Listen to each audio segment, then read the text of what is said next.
Кыргызстанда калктын медициналык сабаттуулугу өтө төмөн. Аны менен катар өз саламаттыгына болгон жоопкерчилиги дагы төмөнкү деңгээлде. Өлкөдө милдеттүү медициналык камсыздандыруу системасы иштебейт. Андыктан көпчүлүк саламаттыгына таптакыр төшөктөн тура албай калгандыгына көңүл бурушат.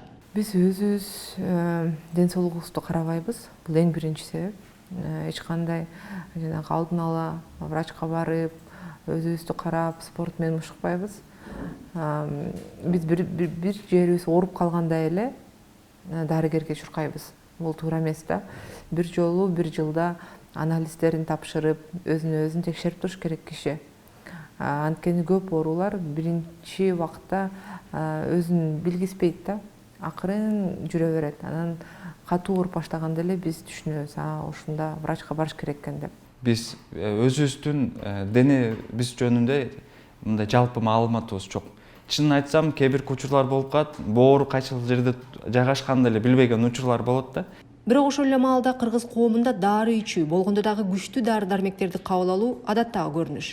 Көптөр бир аз ооруп калса эле дары ичип, укол алып башташат.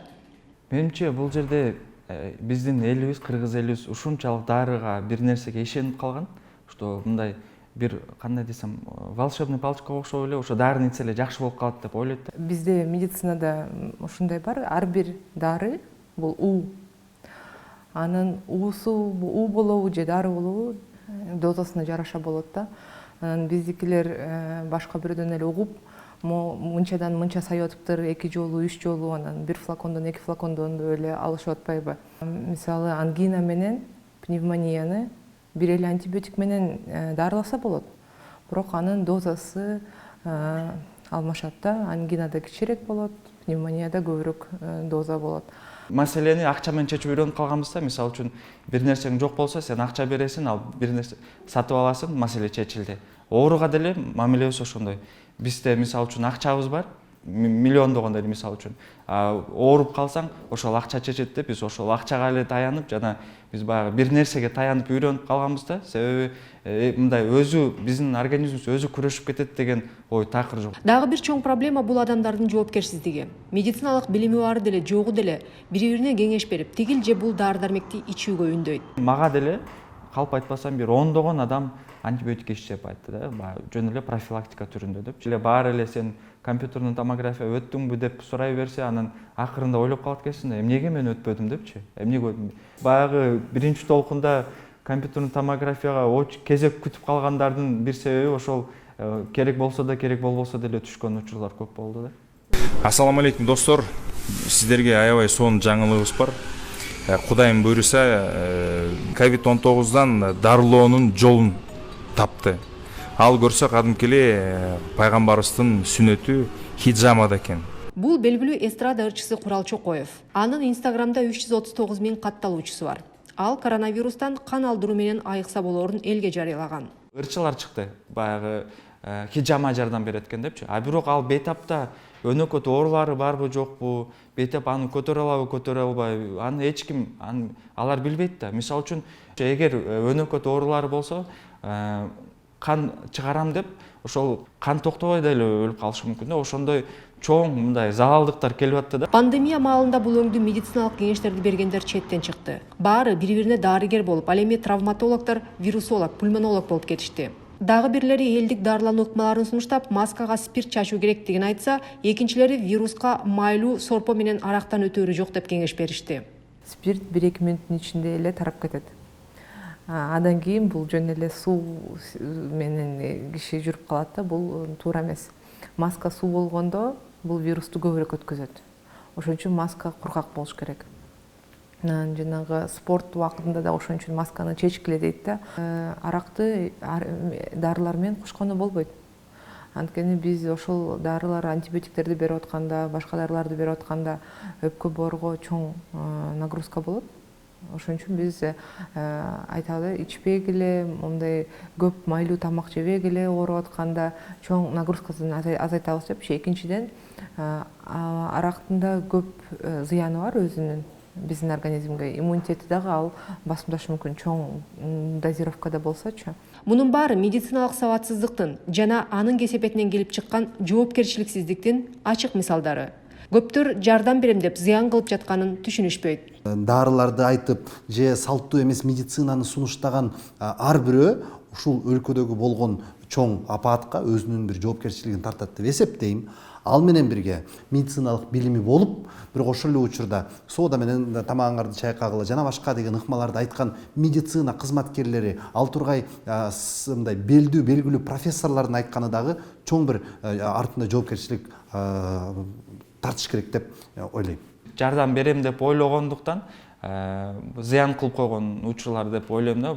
Эгер мен ошол угуп аткан болсо, айтып кетет элем, баягы дарыгер, үй бүлөлүк дарыгерге барып же дарыгерге барып ошол жерден кеңеш алыңыз деген менимче ошол дарыдан көрө чоңураак жардам болот деп ойлойм да. Пандемия маалында алдын ала антибиотик ичип койгон жакшы деген маалыматтар байма-бай тарап, бир маалда дарыканаларда азитромицин деген дары дефицит болуп калган. Алдын ала бир дагы антибиотик ичилбейт. Антибиотик биринчи 3 күн температура болуп атканда да назначение кылынбайт. Антибиотиктер 4-5 күндөн баштап алынып баштайт. Эгер абалы начарласа, Абалы начарласа, температурасы түшпөсө, анализдерине жаман болсо, анда 4-5 күндөн баштап биз антибиотиктерди кошобуз. Биздин иммунитет чыныгы баатыр. Организмге вирус киргенде, айталы коронавирус денеге тарай баштаганда, иммундук клеткалар ошол замат аны аныктап, жок кылуу аракетин көрө баштайт. Бул салгылашууда вирустар дагы, иммундук клеткалар дагы өлөт. Андан соң токсиндер жана өлүү клеткалардын калдыктары канга аралашат. Ушул маалда адамдын дене таба көтөрүлүп, алсыздык, муундардын сыздашы, баштын оорусу пайда болот. Организмден токсиндерди чыгаруунун бир гана жолу бул суюктук, сууну көп ичүү. Адатта иммунитет өзү инфекцияны жеңип чыгат. Андыктан оорунун жеңил симптомунда медикаменттерден баш тарткан туура. Биздин иммунитет өзүнөн эле күчтүү. Биз эне сүтү менен иммунитет алабыз. Эң биринчи иммунитет ошол эне сүтү менен келет. Биздин ата бабаларыбыз ооруган ооруларга бизде иммунитет болушу мүмкүн. Мисалычы, бул генетически берилген материалда. Азыркы убакта биз только тамак менен жакшы убактында уктап, спирт ичимдиктерин ичпей, жакшы тамактансак, иммунитетибизди күчтөйбүз да. Айтылгандай, адамдын иммунитети чоң коргоочу. Көптөгөн бактерия вирустарды тышкы кийлигүүчүнүн жардамы жок эле жеңе алат. Ал эми адам канчалык көп антибиотик кабыл алса, анын иммунитети ошончолук начарлайт. Антибиотик бул бактериялык инфекцияларды дарылоочу дары-дармек каражаттары. Алар клетка структурасындагы бактериялар менен гана күрөшө алат. Бактериялардан айырмаланып, вирустардын клеткалык структурасы жок. Андыктан антибиотиктер аларга таасир эте албайт. Мындан улам коронавирус инфекциясын дарыланууда антибиотиктерди колдонуу натыйжасыз. Бул жерде антибиотиктер алсыз, ал турсун зыяндуу. Адам антибиотикти байма-бай колдонуп, кабыл алуу режимин бузганда же дарылануу курсун туура эмес токтоткон учурда бактериялардын антибиотиктерге болгон туруктуулугу өөрчүй баштайт. Башкача айтканда, кийинки учурда антибиотиктер инфекция менен күрөшүүдө алсыз болуп, ооруну дарылоо мүмкүн эмес болуп калат. Мындан сырткары антибиотиктер адамды коргоочу пайдалуу бактерияларды өлтүрө баштайт. Мисалы, биздин ичегилердеги микроорганизмдер. Алар биз жеген тамак ашты сиңирүүгө жардам берип, биздин иммунитетти калыбына келтирүүдө маанилүү. Антибиотиктер биздин организмдеги пайдалуу бактерияларды жок кылгандыктан, алардын ордун зыяндуу бактериялар толуктай баштайт.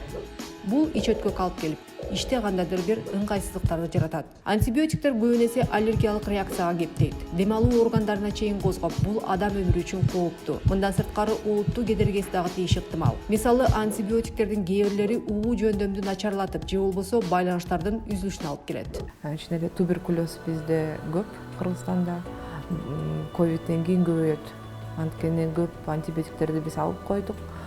Мисалы, жанагы левофлоксацин деген айтып кеткен антибиотик бул өзү противотуберкулезный антибиотик болуп саналчу.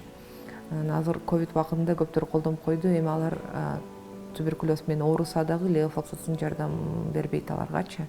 Канчалык көп антибиотик колдонсок, ошончолук туберкулезга каршы антибиотиктер азыраак болот да.